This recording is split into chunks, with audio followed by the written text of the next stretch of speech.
मित्रों नमस्कार। आज के हम इस प्रातःकालीन योग सत्र में प्राणायाम के बारे में चर्चा करेंगे। आज हर व्यक्ति अपने अपने हिसाब से प्राणायाम का अभ्यास करता है।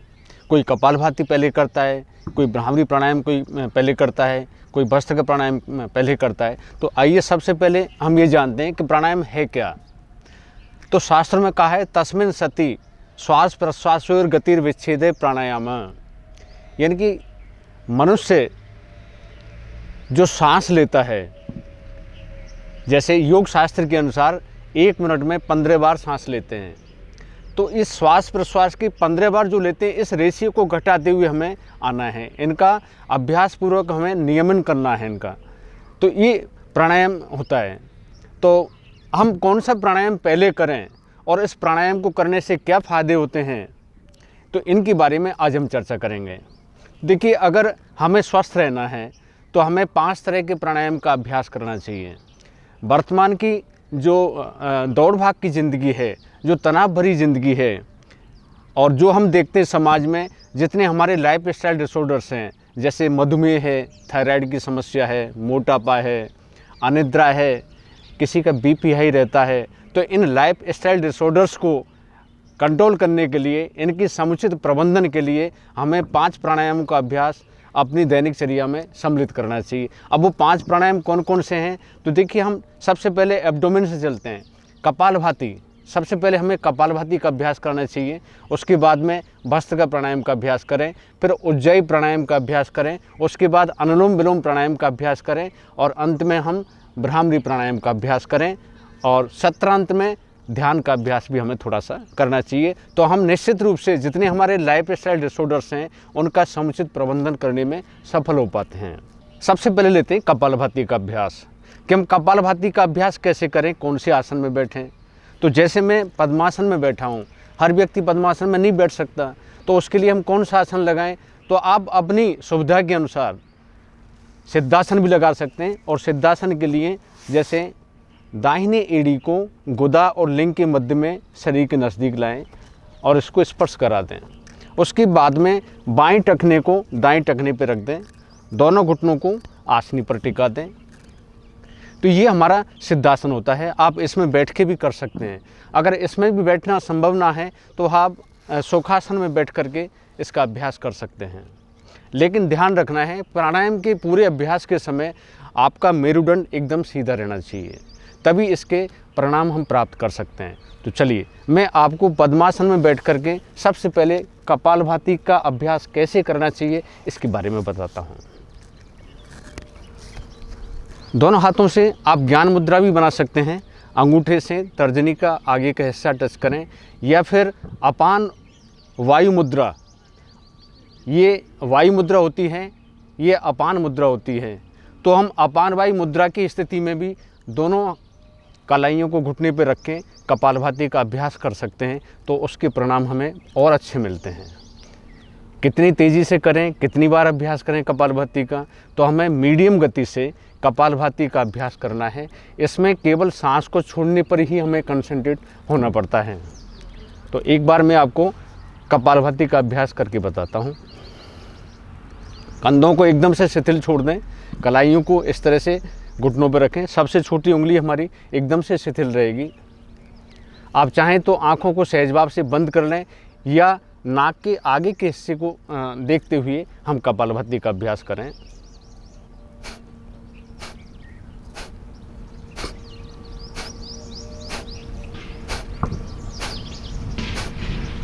इस तरह की गति हमें कपालभाति में रखना है।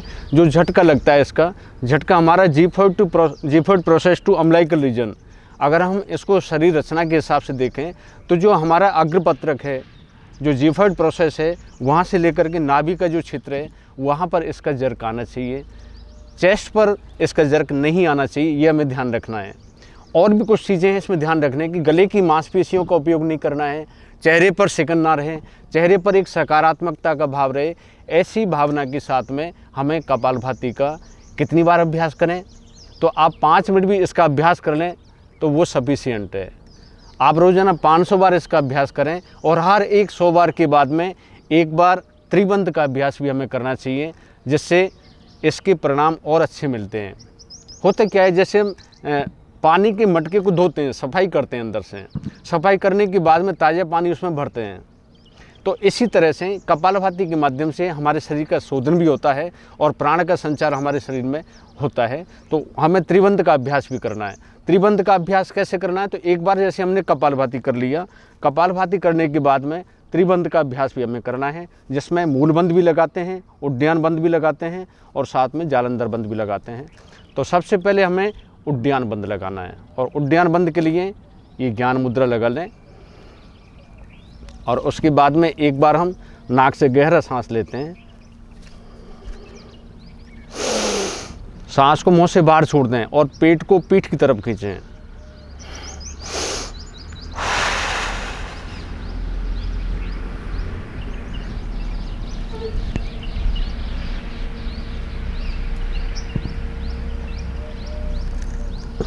तो जो ठोड़ी को हमने कंठ से सटाया, ये हमारी जालंधर बंद होता है। पेट को पीठ की तरफ खींचा, ये हमारा उड्डयन बंद होता है।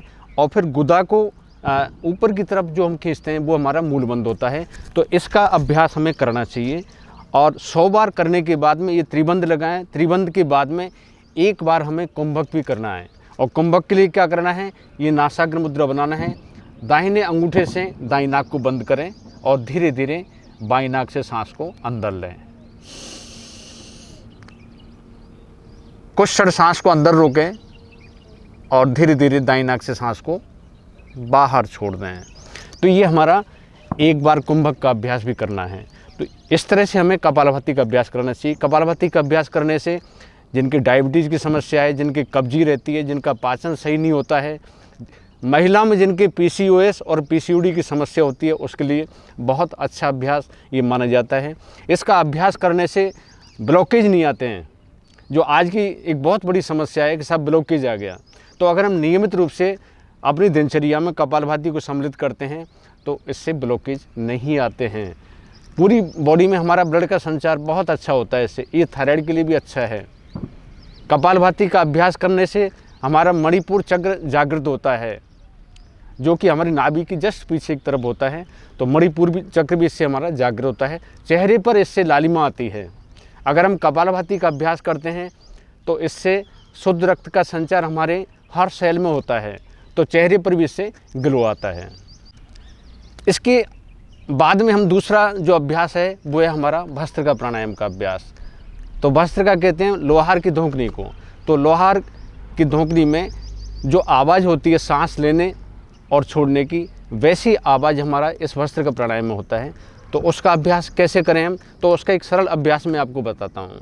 एक भस्त्रिका बहुत ही पावरफुल प्राणायाम है। इसका अभ्यास करने से बहुत सारे फायदे होते हैं। हमारे शरीर में जो वात पित्त कफ है, जो सारी क्रियाओं का संचालन करते हैं, उनमें सामंजस्य आता है, उनमें समता आती है। तो हम भस्त्रिका प्राणायाम का अभ्यास कैसे करें? इस तरह से दोनों हाथों को सामने की तरफ खोल के रखें। सांस अंदर लेंगे तो हाथों को हम ऊपर लेके जाएंगे और जब सांस छोड़ेंगे तो मुट्ठी बंद करेंगे, अंगूठे हमारे बाहर की तरफ रहेंगे, कंधे एकदम से हमारे नीचे की तरफ आएँ और दोनों कोहनियों को आप पसलियों की तरफ में सटा दें। जो अंगूठा है आपका, ये निपिल से नीचे आना चाहिए। तो हमें गहरा सांस लेना है और झटके के साथ में सांस छोड़ना है। तो मैं कुछ भस्त्रिका प्राणायाम का चक्र का अभ्यास आपको बताता हूँ।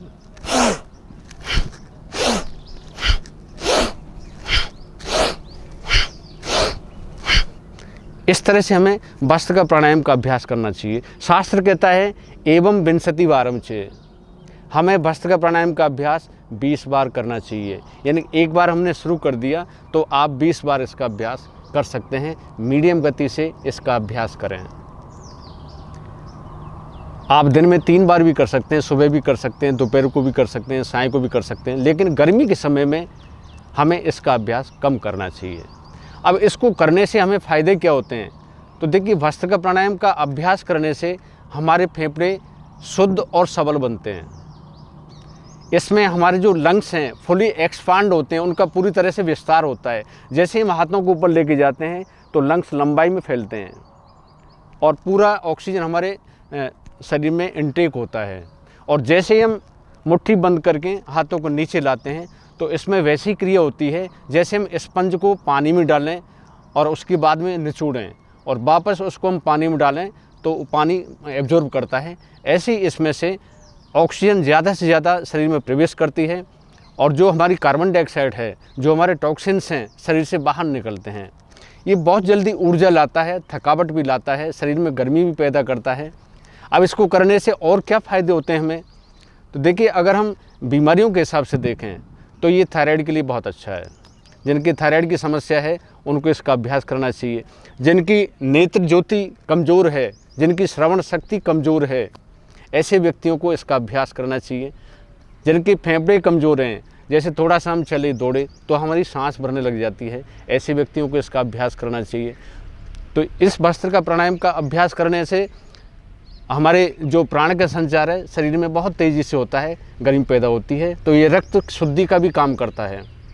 भस्त्रिका प्राणायाम करने से जिनकी पिंपल्स होते हैं, जिनके चेहरे पर फुंसियाँ निकल आती हैं, तो अगर इसका हम अभ्यास करें तो उनके चेहरे से वो फुंसियाँ गायब होती हैं, कफ का अवरोध दूर होता है और कफ के लिए तो बहुत अच्छा है। तो हालांकि ये वात पित्त कफ तीनों में समतल आता है, लेकिन विशेष करके जिनके साइनस की समस्या होती है, जिनके कोल्ड की समस्या होती है, ऐसे व्यक्तियों को इसका अभ्यास करना चाहिए। और जिनकी अस्थमा की समस्या है उनके लिए भी ये बहुत फायदेमंद है। तीसरे जो प्राणायाम है उसकी चर्चा करते हैं उज्जयी प्राणायाम, जिसमें फेफड़ों में ज़्यादा से ज़्यादा सांस ली जाती है अंदर। जैसे कोई विजेता आता है, कोई गेम खेल के आते हैं, कहीं जीत के आते हैं तो सीना फूला हुआ रहता है, तो ऐसे ही उज्जयी प्राणायाम में हम गहरा सांस लेते हैं और उसके बाद में थोड़ी देर कुंभक का अभ्यास करते हैं और बाईं नाक से सांस को बाहर छोड़ देते हैं। तो उसका अभ्यास भी मैं आपको एक बार बता देता हूँ। और उसके लिए इस तरह से ज्ञान मुद्रा बना लें, अंगूठे से तर्जनी का आगे का हिस्सा टच करें, बाकी तीनों उंगलियां शिथिल रखें और दोनों कलाइयों को घुटनों पर रख लें। तो शास्त्र कहता है कंठ संकोचनम कृत्वा, थोड़ा सा कंठ का संकोच करके, जैसे छोटा जो बालक है सुबकने या खर्राटे की जैसी आवाज़ करता है, वैसी आवाज़ करते हुए इसमें सांस को अंदर लेना है, फेफड़ों को पूरा फुलाना है, उसके बाद में कुछ क्षण कुंभक करना है और फिर बाईं नाक से सांस को बाहर छोड़ देना है। अगर इसमें थोड़ा सा गला साफ कर लिया जाए तो बहुत अच्छा इसका अभ्यास होता है।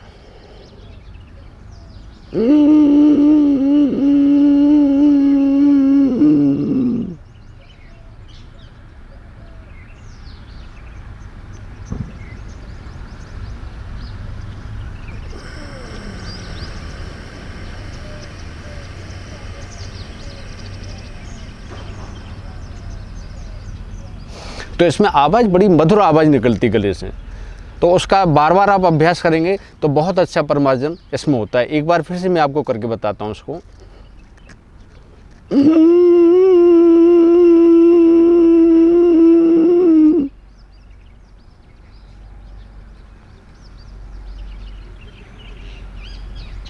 और उसके बाद में बाईं नाक से सांस को बाहर छोड़ दें।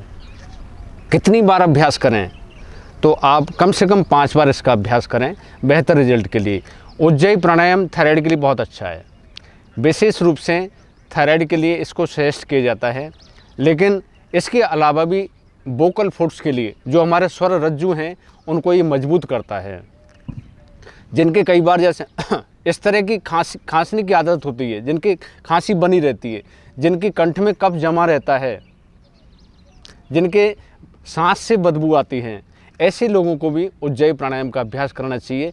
विशेष रूप से ये कफ का निवारण करता है और जठराग्नि का प्रवर्धन करता है, यानी कि हमारी पाचन शक्ति को ये बढ़ाता है। तो ये उज्जयी प्राणायाम का अभ्यास हमें कम से कम 5 बार करना चाहिए। अनुलोम विलोम प्राणायाम का अभ्यास। अनुलोम विलोम प्राणायाम के लिए इस तरह से बैठ जाएं, बाएं हाथ से ज्ञान मुद्रा बना लें और दाएं हाथ से नासाग्र मुद्रा, जो कि प्राणायाम मुद्रा है, दाएं अंगूठे से दाएं नाक को बंद कर लें और उसके बाद में धीरे धीरे बाईं नाक से सांस अंदर लें। कुछ क्षण सांस को अंदर रोकें और उसके बाद में दाईं नाक से सांस को बाहर छोड़ दें। वापस दाईं नाक से सांस को अंदर लें, कुछ क्षण सांस को रोकें और धीरे धीरे बाईं नाक से सांस को बाहर छोड़ दें। इसका सही अभ्यास करने के लिए हमें सामने या तो जिसमें सेकंड की सुई चलती हो, ऐसी कोई अलार्म घड़ी है या आपकी रिस्ट वॉच है या मोबाइल में स्टॉप वॉच चला करके इसका अभ्यास करना चाहिए। होता क्या है कि हम सांस ले तो लेते हैं लेकिन छोड़ते समय बहुत जल्दी छोड़ देते हैं, तो हमें स्टॉप वॉच के हिसाब से चलना है। सपोज करें आपने 5 सेकंड इनहेल किया है, सांस अंदर लिया है, तो कम से कम 5 सेकंड ही आपको छोड़ना है। अगर छोड़ते समय हम 2 सेकंड ज़्यादा लगाते हैं तो उससे कार्बन डाइऑक्साइड शरीर से ज़्यादा मात्रा में बाहर निकलती है, हमारे टॉक्सिन्स ज़्यादा से ज़्यादा शरीर से बाहर निकलते हैं और उसी एवज में शुद्ध ऑक्सीजन हमारे शरीर में प्रवेश करती है। तो हमें कम से कम बराबर का समय तो लगाना ही चाहिए, लेकिन छोड़ते समय अगर 2 सेकंड ज़्यादा लगाते हैं तो हमारे शरीर के लिए ज़्यादा फायदेमंद है। शास्त्र कहता है युक्तम युक्तम त्यजेत वायु, युक्तम युक्तम प्रपूर्येत, यानी कि हमें धीरे धीरे, ऐसे नहीं करना है, इसको करने से कोई फ़ायदा नहीं है। बहुत धीमा और गहरा सांस लेना है। विज्ञान कहता है कि जो व्यक्ति जितना धीमा और गहरा सांस लेता है उसका शरीर उतना ही स्वस्थ रहता है। धीमा और गहरा सांस लेने से रक्त संचार के माध्यम से ऑक्सीजन हमारे शरीर की हर कोशिका को पहुंचती है, और अगर हमारी कोशिका स्वस्थ है तो हमारा पूरे तंत्र, चाहे हमारा नाड़ी तंत्र है, चाहे हमारा रक्त परिवहन तंत्र है, ये सारे जो पाचन तंत्र है, ये सभी के सभी स्वस्थ रहते हैं। तो हमें गहरे सांसों के साथ में इसका अभ्यास करना चाहिए, यानी कि हमें पड़ोस में कोई व्यक्ति बैठा है उसको भी पता ना लगे। और टाइम मैनेजमेंट इसमें ज़रूर करें। कितनी बार करें इसका अभ्यास? तो वैसे तो क्या है, प्रातःकाल, मध्याह्न, सायंकाल, अर्धरात्रि 4 समय बताए हैं और उनमें 80 बार करने के लिए बोला है, लेकिन हमें हमारी दिनचर्या में कम से कम 10 चक्र से इसकी शुरुआत करनी चाहिए और प्रति सप्ताह इसके 10 चक्र में बढ़ाना चाहिए। तो जितनी आपकी क्षमता है, आपको 80 बार भी करना है तो आप 40 बार सुबह कर लें, 40 बार शाम को कर लें, या आपकी जितनी सामर्थ्य है उनके अनुसार इसके चक्रों का अभ्यास करना चाहिए। इसको करने से क्या फ़ायदे हैं? तो अनुलोम विलोम प्राणायाम करने से हमारा जो श्वसन तंत्र है, रेस्पिरेटरी जो सिस्टम है, वो इससे मजबूत होता है। और हमने कोरोना काल में भी इसको देखा है कि जिन्होंने अनुलोम विलोम प्राणायाम या कोई भी प्राणायाम किया है उसको करने से उनके फेफड़े मजबूत होते हैं। तो ये हमारे श्वसन तंत्र के लिए, हमारे नाड़ी तंत्र के लिए, हमारे पाचन तंत्र के लिए, हमारे सर्कुलेटरी सिस्टम के लिए, हमारे हार्ट के लिए, फेफड़ों के लिए, इन सब के लिए ये फ़ायदेमंद है। और अनुलोम विलोम प्राणायाम में चूँकि हमारी जो पेट की मांसपेशियाँ हैं उनका भी उपयोग होता है, तो इससे हमारी जो आंतें हैं, हमारे जितने ऑर्गन्स हैं, वो भी इससे प्रभावित होते हैं। तो ये अनुलोम विलोम प्राणायाम का अभ्यास भी हमें करना चाहिए। कुंभक की अवधि, यानी कि सांस को अंदर रोकने की जो अवधि है, धीरे धीरे बढ़ाना चाहिए। और जब अंदर रोकने की क्षमता आ जाए तो उसके बाद में धीरे धीरे हमें बाह्य कुंभक को इसमें ऐड करना चाहिए। और सबसे अंत में हमें भ्रामरी प्राणायाम का अभ्यास, एक होता है भ्रमर, एक होता है भ्रामरी। तो भ्रमरी की जो आवाज़ है वो मधुर होती है, सुनने में कर्णप्रिय होती है वो। तो उसका अभ्यास हमें कैसे करना चाहिए और कितनी बार करना चाहिए, उसको करने से क्या फ़ायदे हैं? तो देखिए, उसकी 2 विधियाँ हैं। या तो हम षणमुखी मुद्रा में उसका अभ्यास करें, या फिर दोनों कानों में तर्जनी उंगली को लगा करके, कानों को बंद करके, और उसके बाद में गहरा सांस लेना है और तालू से आवाज़ करते हुए धीरे धीरे हमें आवाज़ को बाहर छोड़ना है, भन भन की आवाज़, और वो भी एक लयबद्ध तरीके से। तो मैं सबसे पहले आपको षणमुखी मुद्रा में कैसे अभ्यास करते हैं उसके बारे में बताता हूँ। षणमुखी मुद्रा के लिए आप दोनों तर्जनी उंगलियों को नेत्रों पर रखें, मध्यमा उंगली को नासापुट की बाहर की तरफ, अनामिका उंगली को ऊपर वाले होंठ पर और कनिष्ठिका को नीचे वाले होंठ पर, और दोनों कानों को अंगूठों से बंद कर लें। उसके बाद में गहरा सांस लें और धीरे धीरे बन बन की आवाज़ करते हुए, भ्रमरी की आवाज़ करते हुए सांस को बाहर छोड़ें।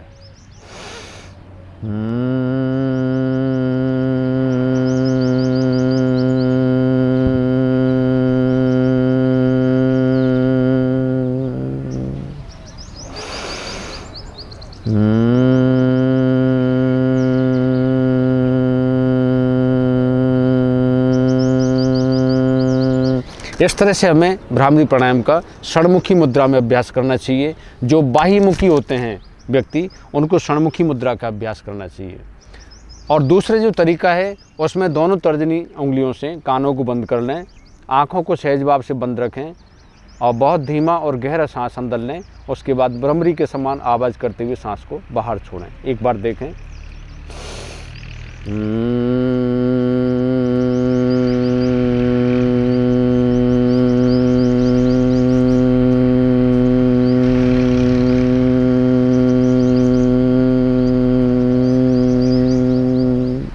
इस तरह से हमें भ्रामरी प्राणायाम का अभ्यास करना चाहिए।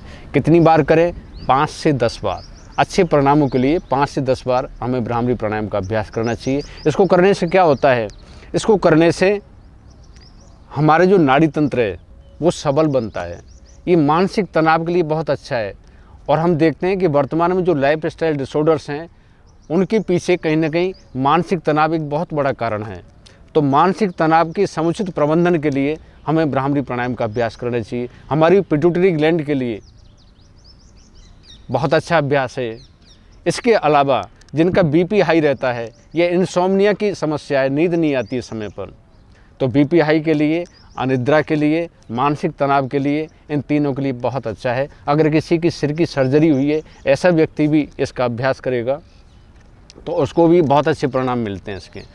छोटे बच्चों के लिए जिनकी लैक ऑफ कंसंट्रेशन, याददाश्त की कमी होती है, कोई पाठ अभी पढ़ा और उसके बाद में भूल गए, अगर ऐसे बच्चों को भी इसका अभ्यास कराया जाए तो एकाग्रता में वृद्धि करता है। तो ये हमारा भ्रामरी प्राणायाम का अभ्यास। इसके बाद में कुछ क्षण हमें ध्यान की स्थिति में बैठना चाहिए। और ध्यान के लिए सबसे बढ़िया मुद्रा है ज्ञान मुद्रा। तर्जनी उंगली को अंगूठे से मिला करके कलाइयों को घुटनों पर रखें, मेरुदंड को सीधा रखें, आँखों को सहज भाव से बंद रखें और अपने ध्यान को सबसे पहले सांसों पर लगाएं। हम सहज रूप से सांस ले रहे हैं और छोड़ रहे हैं, किसी प्रकार का कोई श्रम नहीं करना पड़ रहा। इन सांसों की माला पर अपना ध्यान लगाना चाहिए। मैं कौन हूँ, कहाँ से आया हूँ, क्या करना है, ऐसा विचार करते हुए एक सकारात्मक सोच के साथ में मेरा पूरा शरीर स्वस्थ है, मेरे सभी अंग सही तरह से कार्य कर रहे हैं,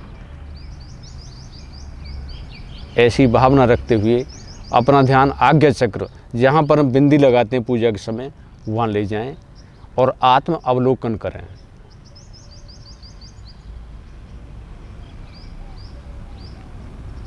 पूरे शरीर को शिथिल छोड़ दें। तो कुछ मिनट इस ध्यान की स्थिति में रहने के बाद दोनों हाथों को सिर के ऊपर उठाएं और दोनों हथेलियों को रगड़ें, ऊर्जा पैदा करें और इस ऊर्जा को अपने मुखमंडल पर भी महसूस करें। दोनों हथेलियों को चेहरे पर फैलाएं। चाहें तो एक बार हम उद्गीत का अभ्यास अंत में कर सकते हैं, ओम शब्द का उच्चारण हम कर सकते हैं। हो